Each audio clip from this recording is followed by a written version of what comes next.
Hi coders and my dear students, welcome back to my channel code with Vansh.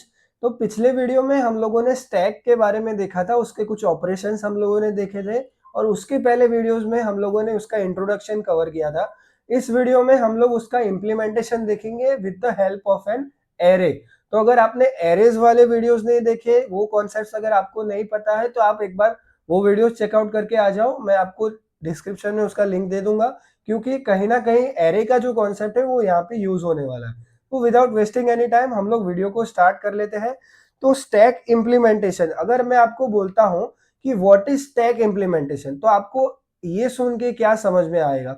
तो simple सा implementation का जो मतलब है, इम्प्लीमेंटेशन मतलब क्या होता है? Implementation shows how a stack is stored in a memory. मतलब आपका जो मेमोरी होगा, तो रियल लाइफ में आपका स्टैक किस तरह से उसमें स्टोर होता है, उसको आप बोलोगे इम्प्लीमेंटेशन। हमने पिछले वीडियोस में ये देखा कि स्टैक को कैसे आप रिप्रेजेंट करोगे या कैसे आप उसको विजुअलाइज करोगे, लेकिन मेमोरी में वो किस तरह से वर्क करता है, उसके जो ऑपरेशंस है वो किस तरह से रियल लाइफ में वर्क करेंगे, वो हम लोग इस वीडियो में कवर करेंगे।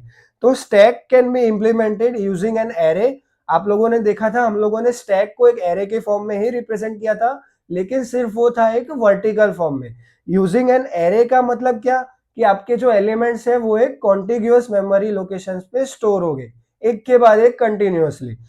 नेक्स्ट थर्ड पॉइंट है उसका कि आपका जो स्टैक का इंप्लीमेंटेशन होगा वो किसकी मदद से इंप्लीमेंट होगा।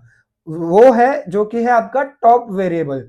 मतलब टॉप एक आपके पास एक पॉइंटर है जिसकी मदद से आप हर एक एलिमेंट का इंडेक्स ट्रैक करने वाले हैं। तो ये चीज आपको याद रखनी पड़ेगी कि स्टैक में कौन सा पॉइंटर यूज होता है, टॉप वाला पॉइंटर। और क्यू में अलग से पॉइंटर आते हैं, वो हम लोग नेक्स्ट वीडियो में डिस्कस करेंगे। तो आपको ये याद रखना पड़ेगा कि स्टैक इंप्लीमेंटेशन टॉप वेरिएबल की हेल्प से होता है। नेक्स्ट हम लोग देख लेते हैं स्टैक का जो मेमोरी में रिप्रेजेंटेशन होगा वो किस तरह से होगा। तो सबसे पहले तो हम लोगों ने पढ़ा कि स्टैक को हमको एरे के फॉर्म में स्टोर करना है। अब मैं अगर इसका एक एग्जांपल लूं, तो आप किस तरह से उसको विजुअलाइज या फिर किस तरह से आप लोग प्रोग्रामिंग में उसको लिखोगे। तो लेट सपोज सी प्रोग्रामिंग की बात करते हैं, तो सबसे पहले आपको इंटीजर टाइप का जो वेरिएबल है वो डिक्लेयर करना पड़ेगा और उसके बाद आपको एरे का कुछ नाम देना है।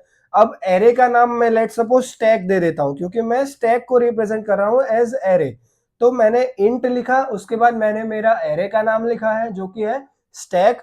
उसके बाद मैं स्क्वायर ब्रैकेट्स के अंदर मैं अपने स्टैक या फिर एरे का साइज दूंगा। तो मान लो मैंने अभी मेरा साइज दे दिया है 5। तो इससे क्या होगा, एक एरे क्रिएट होगा 5 साइज का। ये हम लोग देखते आ रहे हैं एरेज के वीडियो से। तो इस तरह से मैंने मेरे स्टैक को एक एरे के फॉर्म में रिप्रेजेंट कर दिया। सिंपल यही कहने का मतलब है। उसके बाद नेक्स्ट पॉइंट है, it has a fixed size. अब ये एक उसका लिमिटेशन बन जाएगा जो कि हम लोग आगे दिखने वाले हैं, कि इसका जो साइज होगा वो हमेशा फिक्स रहेगा, क्योंकि मैंने यहाँ पे डिक्लेयर कर दिया है कि इसका जो साइज है वो क्या है, 5 उसका जो साइज रहेगा।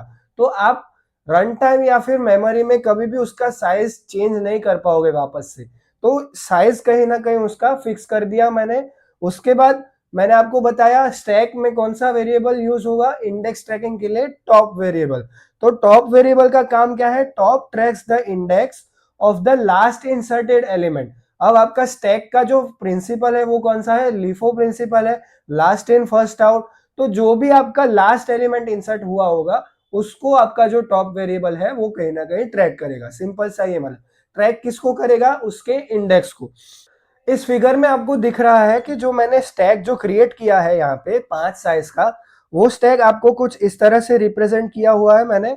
जो कि आप लोगों को पता है स्टैक कैसे रिप्रेजेंट होता है, वर्टिकल फॉर्म में। और आपका एरे जिस तरह से है उसी टाइप से। उसके कुछ इंडेक्स है 0 1 2 3 4। क्योंकि मेरा स्टैक का साइज 5 है तो बेसिकली एन उसका साइज क्या है, 5। तो एन माइनस 1 उसके इंडेक्स होंगे जो कि है 4। तो मैंने 0 से 4 यहाँ पे इंडेक्स लिखे हुए हैं।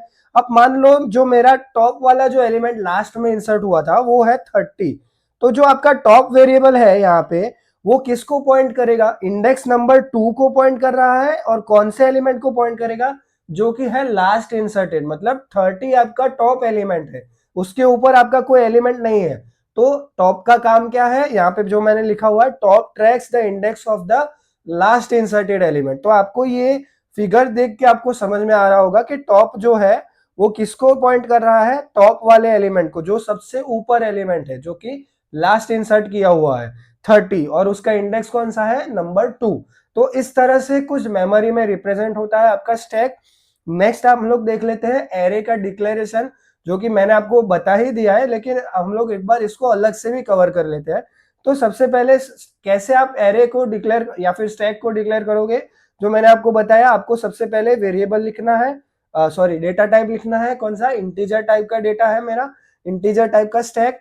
स्टैक का मैंने नाम दिया, मतलब एरे का नाम दिया है मैंने स्टैक, और उसमें मैंने उसका साइज दिया है 5 साइज का। तो इसमें साइज आपकी फिक्स्ड हो गई, ये आपको यहाँ पे दिख रहा है, आपका जो एरे है ये क्रिएट हो चुका है यहाँ पे स्टैक के फॉर्म में। उसके कुछ इंडेक्स है 0 से लेके 4, क्योंकि आपका n कितना है, n है आपका 5, तो n-1 आपके इंडेक्स होंगे, जो कि है 5-1 कितना होता है, वो है 4। तो आपके 0 से लेके 4 तक आपके कुछ इंडेक्स है यहाँ पे। नेक्स्ट है integer top is equal to -1। अब आपका जो इनिशियली जो टॉप का जो पॉइंटर है, अब आपको यहाँ पे दिख रहा है कि आपका स्टैक तो यहाँ पे एम्प्टी है, मतलब आपने अभी तक कोई एलिमेंट उसमें ना पुश करवाया है, ना वो उसमें पॉप करवा सकते हो। तो इनिशियली आपका जो स्टैक है वो एम्प्टी है। तो अगर आपको वो कंडीशन दिखानी है कि आपका स्टैक जो है एम्प्टी है, तो आप उसके लिए क्या लिखोगे, टॉप इज इक्वल टू -1, मतलब आपका जो टॉप वाला जो पॉइंटर है, जो वेरिएबल है, वो कहाँ पे पॉइंट कर रहा है, अभी के लिए वो -1 पे पॉइंट कर रहा है। तो क्या आपको यहाँ पे -1 करके कोई इंडेक्स दिख रहा है, तो आपको नहीं दिख रहा है, बेसिकली 0 से आपका इंडेक्स स्टार्ट हो रहा है। तो -1 उसका मतलब आपका जो इंडेक्स है वो भी है ही नहीं, मतलब आपका स्टैक जो है वो पूरा एम्प्टी है, कहने का मतलब ये। तो top is equal to -1 means आपका जो स्टैक है वो एम्प्टी है, जो कि मैंने आपको बता दिया, क्योंकि कोई वैलिड इंडेक्स ही नहीं है। तो इससे आपको क्या पता चल रहा है, आपका जो स्टैक है वो एम्प्टी है। तो अभी के लिए इस वीडियो में इतना ही था। पुश एंड पॉप ऑपरेशन का इंटरनल वर्किंग हम लोग नेक्स्ट वीडियोस में देखेंगे।